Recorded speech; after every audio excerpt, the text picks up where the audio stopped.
Huh? Yeah, y'all, we live. Live right now, man. That Dez Luciano questions. Yeah. Great segment, man, with Angela Taylor.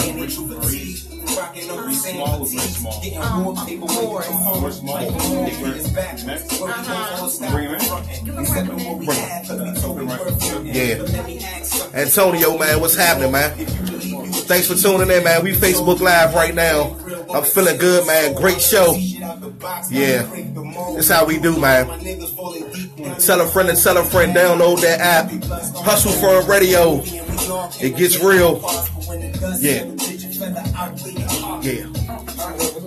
Was he coming in with you, the director? Yeah. Yeah, man. From a handgun. Man, random. I need answers. I need answers.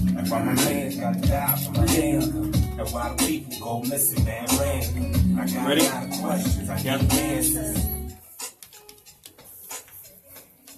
Yo, y'all know what it is, man. Your host with the most right here on Focus Radio, man. I love that thing, Rose. Oh my God, Dez Luciano. Man, what? You're gonna have to send us some more music. Man, did he tune in? He better have downloaded that app, man. Yes, that was the bomb. I really love that. Why my man gotta die from a handgun? Okay. Why do people go missing, man, random? I need answers. Why my people gotta die from the cancer? Wow. God damn, man, coming all the way from New York, right? Yeah, New Jersey. We gotta find New Jersey, New York. What we got is New Jersey or New York? I'm New Jersey. New Jersey, Yeah. New Jersey. Man, that brother, man, sent me another track, but I'm gonna spin that joint next week though. But Dez Luciano, man, god damn. Hey, man, the call-in number, man, 301-477-2161. Hey, man, get tuned in, man. Get plugged into Focus Radio. We are here, man, back in the den. I brought my man along with me, man, TV1 actor, More Small. Hey, man, he was on the old network, but I had to bring him back because he been doing so many great things, man. And like I say, man, we always family, man. We always plugged in. So you just don't come here just one time and we don't holler at you no more. Oh, no. You feel what I'm saying? Because we follow each other, man, and we follow the progress, and we like what you're doing. You feel what I'm saying? And also, I want you to, talk about this organization that you with, I want you explained that last time. I want you to explain it again. You know what I'm saying? Because it's kind of like what you want to call it? Speak Life, or you, which one are you referring to? The Saga Fry. How do you? SAG After. SAG After. Yeah, I got it. actors, SAG After. Yeah. We're going to get into that. But who is More Small? That's what we're going to get into. That's how we're going to do it. More Small is a Washingtonian. Went to J.C. Noel Elementary School. Went to middle school in Riverdale. Went to Bladensburg High School. And all that time I was performing and doing theater. I didn't get into film until I was like 20, 21 years old. How you get all the way to TV1, man, from Riverdale, Maryland? That's what I want. And Bladensburg, man. How you get from around the way? Networking. Networking. It was a lot of websites that were out there that I didn't have no access to before. And about 2-3 years ago, I just listened to all the fellow actors, and I just went on there. Next thing you know, I started contacting these producers. I started getting, the network just started growing. I went to LinkedIn, that started doing Instagram. Everything just skyrocketed, excel quickly. But how long have you been acting? I would say since I was a child. I did a lot of live performances in elementary school, middle school, a little bit in high school in Bladensburg. Stopped all those years. Man, what program was in Bladensburg, Morris? Because I was looking for one. I was trying to act. There was a very small theatrical program that we had in there. All right. Some of the kids. Okay, all right. They were singing. They didn't tell nobody. Yeah, man. They didn't tell nobody it was there or they a part of it. I learned a Chuck Brown song there. That was one song. If I ain't got that thing, but we did a little jazz joint. So they had a music class. I know they had the cosmetology for the women. They had the carpentry. Yeah, they talked about the cosmetology. Yeah, they had the yeah. Shout out to Blade, man. Blade alumni is in the building, man. My man More Small. I want to get into this Detective MJ thing though. Executive produced by you. Now directed by you also. Yeah. So tell me a little bit about Detective MJ, That was man. supposed to be a TV show. That was really supposed to be a TV show, not just a short film. A lot of the actors, and I'm not bad mouthing them, the ones that were in it, they were my first choice, but I didn't know what their schedules were. Then the other actors they were trying to portray, they didn't come through. So I was like, hey, look, you guys are available. Let's film real quick, whatever character you got that matches with the script that I have, and plus improv, let's just do it. And we got it done. But the thing was, I failed on my end because I didn't push it like I was supposed to, because I was trying to get super popular so I could have more of a bigger audience to come to it. So then 2-3 years later, now I was out there. I was like, oh my God, I said, yeah, we did that a couple years ago. It was already done. I just didn't put it out there. You know, so I would not be doing that no more. What is Detective MJ? Tell us a little bit about. It's a comedy.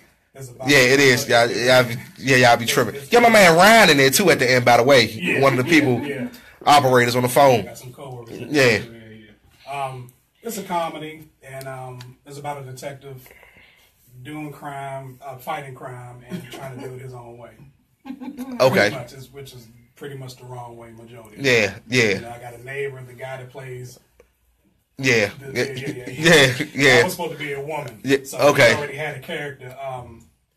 Oh, that was supposed to have been a woman. That was supposed to be a woman. Okay. So I didn't want to go up to a guy and be like, hey, could you play this, not so manly character? Can be comfortable with that? I'm trying to say the, obvious word. So he said, yeah, I got a character. So you do? Oh, that's even better. Let's see what it looks like. Let's shoot it. He's a comedian. So I felt confident. The guy that was in the wheelchair. Okay. He's a comedian. Okay. John Thompson. Okay. Shout out to John Thompson and Charles, all of them. I mean, they did a wonderful job. The other guy that was a dispatcher, he's from Baltimore. He's an actor / model.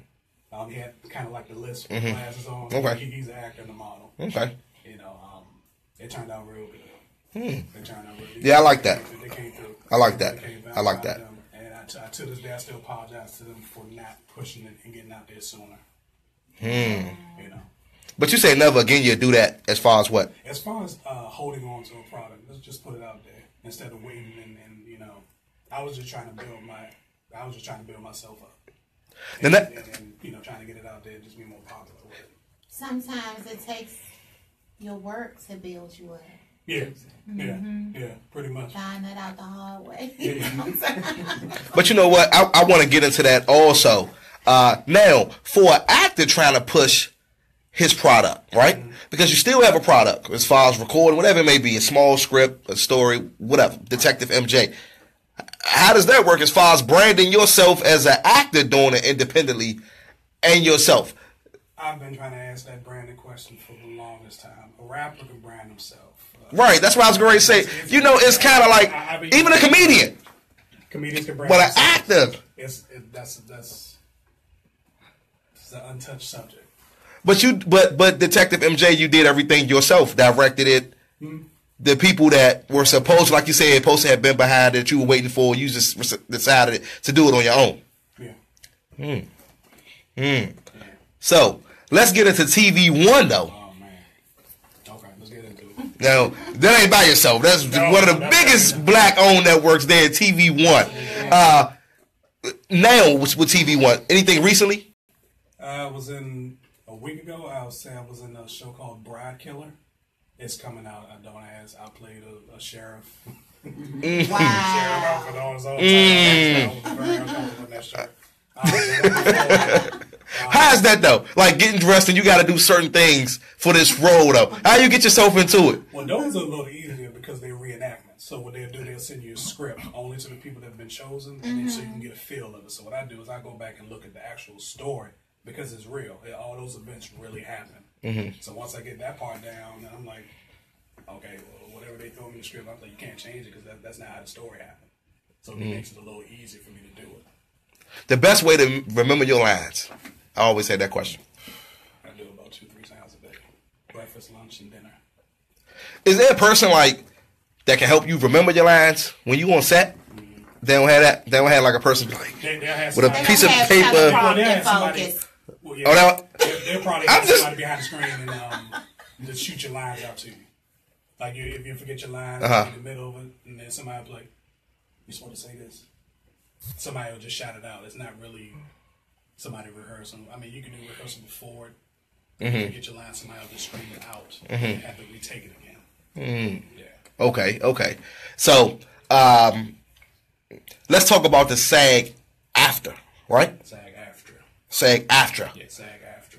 What is that all about? SAG after is a combined union. You have your Screen Actor Guild actors with SAG and AFTRA, AFTRA, American Federation of Television and Radio Artists. Those are people like on the soaps and voiceovers and stuff like that. All your SAG actors are like Denzel, Michael Keaton, any of the popular actors. So once they merge, they try to get all the rates, and they just want to merge instead of having them have everybody separate. They just want to combine them, make all the benefits of it. Why are we all actors and performers? Why are we in 2 or 3 different unions? Let's just combine it. I mean, it's a little more paperwork and political stuff behind it, besides what I'm explaining. But yeah, they merged and made it easier for me to join. So is this guaranteed work? No, It's for the not. record, nothing's guaranteed in the entertainment industry. I'm just Anything can change. anything can change. Anything. Tomorrow, they told you this today, and tomorrow when you get there on set, it's different. I mean, yeah, it's definitely. Well, let's say for instance, the Tupac movie. Huh? Now that guy that played the role, that's his first big role. Where he has people like me just trying to get up to that. He was lucky. He was in the right place, right time. Yeah. I can't get mad at him at all. Mm. You know, so you got to look at stuff like that, and that's the downside. Entertainment for actors is a poor man's craft. You know, you got to build your stuff up. You got to network. You got to get in the bigger market. You'll get rejected. I mean, I had a email. I get a couple emails on my social media about how I should change stuff and change this. Not my performance, but how my performance is presented to a group of people, network groups and stuff like that. So you got to be able to take professional feedback. Can't just come in thinking everybody's gonna like you. Everybody's not gonna like More Small. But right now, I'm concerned with everybody getting to know who More Small is. So let me ask you your roles that you play. Sheriff. No, but what I'm saying is like different roles. Meaning, okay, we know Wesley Snipes was good at in Blade, so we knew he was good as superheroes. Yeah. But also seeing him in Character too. he was white man can't jump. You know what I'm saying? Exactly. And we seen him in whatever. What's the other one? Say too long. That's what I was going. No, that's what I was going to say. But I'm just saying more as though for real. Like we seen Denzel in American Gangster, and he finally won an award. But then we seen him in Malcolm X, and we seen him in Devil in the Blue Dress, and then we seen him in Devil in the Blue Dress. So the transformation. I mean, is that? I'm sure that plays a part as far as being able to play different roles. Definitely. And I've seen your work, and I've seen you play different roles. I still think it'll be better. I think I can still be better.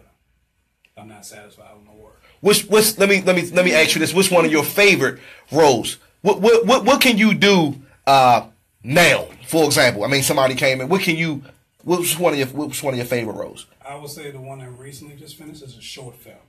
It's about the aftermath of the Freddie Gray riots. Wow. After his